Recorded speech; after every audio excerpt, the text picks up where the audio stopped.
तर सोनिया गांधींना विदेशी म्हणून विरोध केला आणि लगेच त्यांच्यासोबत गेले. शरद पवारांवरती अजित पवारांनी टीका केलेली आहे. जूनमध्ये पक्ष काढला आणि ऑक्टोबरमध्ये काँग्रेस सोबत गेले असं देखील अजित पवार यांनी म्हटलेलं आहे. राष्ट्रवादीला मुख्यमंत्री पदाची संधी येऊनही ती त्यांनी दिली नाही असं देखील अजित पवार यांनी म्हटलंय. जुन्नरच्या शेतकरी मेळाव्यातून अजितदादांनी शरद पवारांवरती टीका केली. की व्यक्ती आपल्या देशाची पंतप्रधान नसली पाहिजे.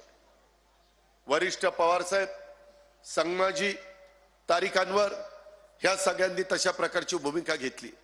99 ला जून मध्ये राष्ट्रवादीची स्थापना झाली आणि लगेचच 99 ला ऑक्टोबर मध्ये आम्ही विलासरावांच्या बरोबर मंत्रिमंडळामध्ये गेलो. 6 पण महिने झाले नव्हते. कुठे गेला परकीय मुद्दा? परकीय जर सोनिया गांधी परकीय होत्या तर त्या काँग्रेसच्या प्रमुख होत्या. मग त्या प्रमुख असताना त्यांच्याबरोबर कसा जायचा प्रश्न निर्माण झाला. राष्ट्रवादीला मुख्यमंत्री पदाची संधी येऊन नाही संधी दिली गेली. भुजबळ साहेबांना द्यायला पाहिजे होती, आर पाटलांना द्यायला पाहिजे होती, कुणालाही द्यायला पाहिजे होती.